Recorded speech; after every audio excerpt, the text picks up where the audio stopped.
Rome didn't fall once, it almost fell 5 times. And if even one of these moments had gone differently, the world you live in today would be unrecognizable.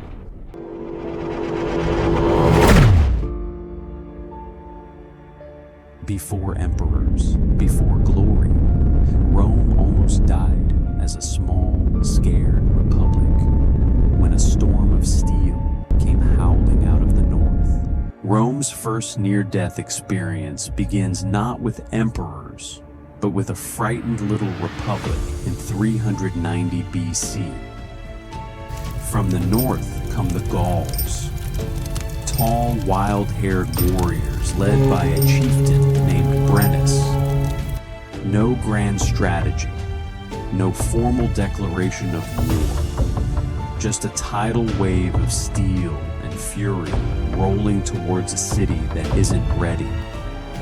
The Romans scramble an army and meet them at the river Allia. It's a disaster.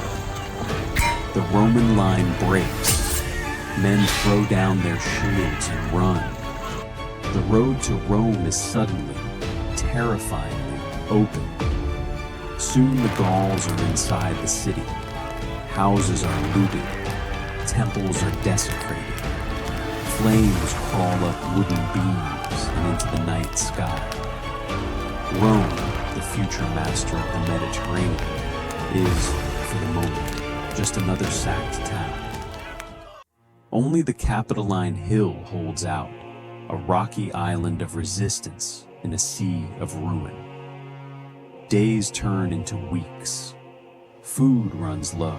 The survivors on the hill look down at their burning city and realize a horrible truth. Rome might simply end here, in smoke, in screams, in silence. Brennus offers a way out, 1,000 pounds of gold. The Romans agree. When they complain that the scales are rigged, Brennus casually drops his sword onto the weights and says 2 words that will echo through Roman memory for centuries. Vae victis, woe to the vanquished.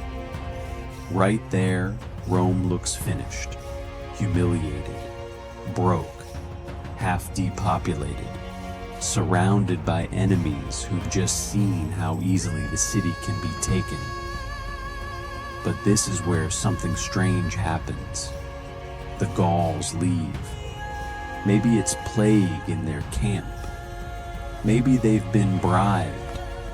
Maybe they've simply had their fill of loot. What matters is that when the smoke clears, the Romans walk back into a city of ashes, and they do not abandon it. They rebuild the walls. They rebuild their houses. And quietly, they make a decision that will define the next 800 years. This will never happen again.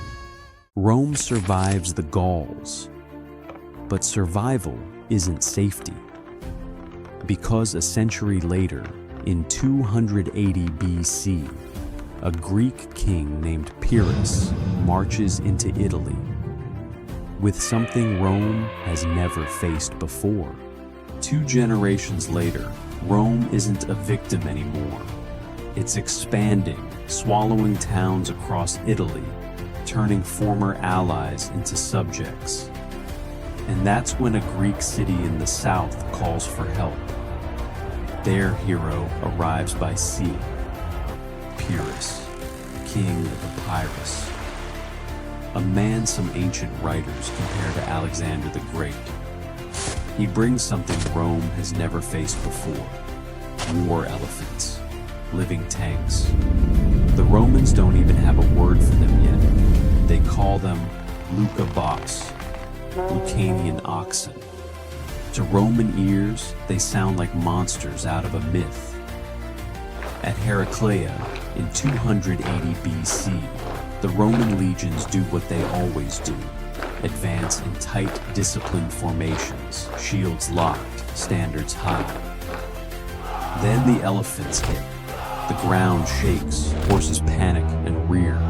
Men are crushed underfoot, tossed aside like dolls. The Roman line buckles and snaps. Pyrrhus wins. A year later, at Asculum, he wins again. More Roman dead, more shattered pride. From the outside, it looks inevitable. Here is the man who will stop Rome's rise and turn Italy into a Greek lake.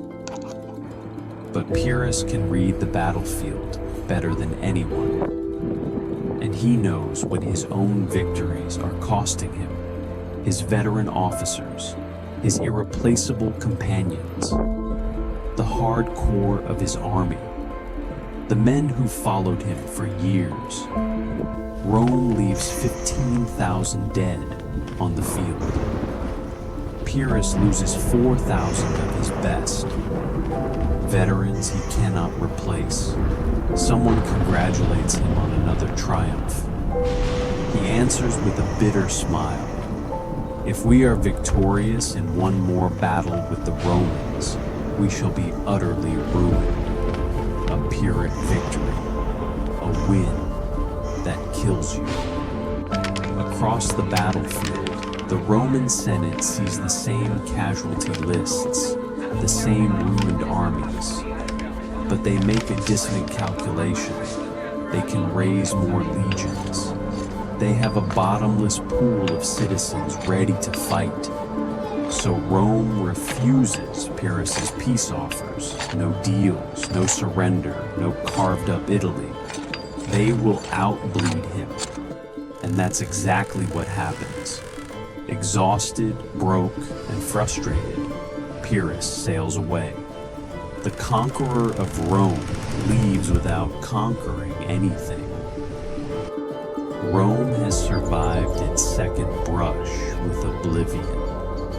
Not with brilliance, but with something far more dangerous. Endurance. He grows up with a promise in his mouth. As a child, Hannibal is led to an altar by his father, Hannibal Barca, the man who watched Rome grind Carthage down in the First Punic War. There, beside the sacrificial fire, Hannibal swears an oath that he will be Rome's enemy for as long as he lives. Years later, he keeps that vow. He doesn't march from the sea. He comes from the one direction Rome thinks is safe, over the Alps. The journey is a nightmare. Sheer cliffs, blizzards, avalanches. Men freeze where they stand. Horses and elephants slip and vanish into the clouds below.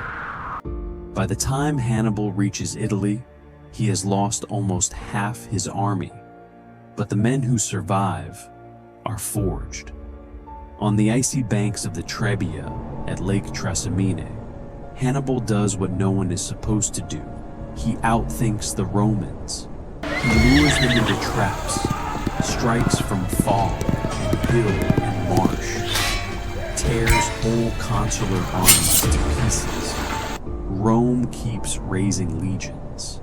He keeps destroying them. Then comes Cannae. On a hot, dusty August day, 80,000 Romans march out to crush him in one blow. Hannibal lets them press in, surrounds them on three sides, then closes the trap. By nightfall, the Roman army doesn't exist. Tens of thousands dead, consuls cut down, senators lying in the dust like anyone else. For a moment, it looks like the end. His officers beg him to march on the city. The road to Rome lies open, but Hannibal hesitates. He has no siege train, no ladders, no walls breached. He chooses to wait to try and peel Rome's allies away instead. Rome chooses something else. It does not negotiate. It does not surrender. It turns itself into a fortress with a state attached, refusing set battles, shadowing Hannibal, grinding the war down. Years later, far from Italy, Hannibal is finally beaten at Zama. Rome has survived the closest thing it will ever have to a military supervillain, because its will to endure outlasted his genius. Rome's next close call doesn't come from an enemy at the gates. It comes from inside the walls. For centuries, the Republic survived by sharing power. Consuls, elections, term limits, endless arguments in the Senate. Then comes Julius Caesar, brilliant, charismatic, ruthless. He wins wars in Gaul, showers his soldiers with loot, and turns popularity into a weapon. By 49 BC, the Senate gives him an order: disband your army, come home alone. He doesn't. On a winter night, Caesar rides south to a narrow stream, the Rubicon. Behind him, a loyal legion. Ahead of him, treason. Alea Jacta Est.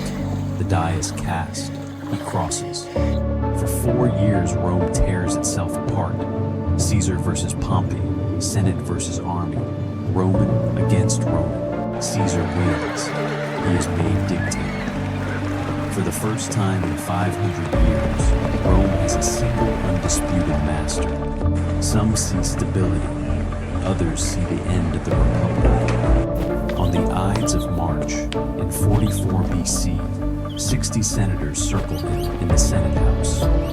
Knives flash. Blood spills onto the marble floor. The tyrant is dead. The Republic, they think, is saved. But killing Caesar doesn't restore the old world. It shatters what's left of it. His heir, Octavian, and his former ally, Mark Antony, hunt down the assassins, then turn on each other. Civil war again. More legions burned away. More towns ruined. When the dust finally settles, Octavian stands alone as Augustus, Rome's first emperor. The Republic is gone, but Rome is not. Rome survives this crisis by becoming something new, an empire built on one man's power, born from the moment it tried to kill another. In the 5th century, Rome faces a new kind of enemy. Not a general, not a rival republic. A man who will be called the Scourge of God. Attila the Hun is not Roman. He is not Greek. He comes from the steppes, a world of horse archers, sudden raids, and burned cities. To his enemies, he looks less like a man and more like a disaster. He inherits a kingdom of horsemen, fast, terrifying, unstoppable, in open country.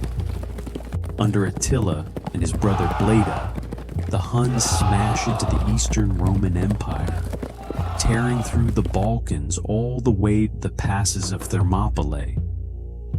The Eastern Romans can't stop him, so they do something else. They buy time, gold, tribute, whole wagon loads of it, sent north every year just to keep the Huns from coming back. But buying time doesn't change who he is. In 451, Attila turns west. He crosses the Rhine and rolls into Gaul, today's France, burning towns, dragging captives, marching toward the heartlands of the Western Empire. At the Catalonian plains, a desperate coalition forms. Romans under Aetius, Visigoths under Theodoric, allied not by love of Rome, but by fear of Attila. The battle is one of the largest Europe will see before the World Wars. By nightfall, tens of thousands are dead. Attila is stopped, but not destroyed. A year later, he comes again. In 452, Attila invades Italy. Aquileia is wiped off the map. Cities empty before him. Refugees stream south toward one last sanctuary, Rome. Attila reaches the threshold of Rome itself. The Western Empire has no army left to meet him in the field, so it sends something else, a delegation led by Pope Leo. What they say in that meeting, no one really knows, but when it ends, Attila turns back. Disease in his camp, famine in Italy, political pressure from the east. Maybe all of these help push him away from the city he almost took.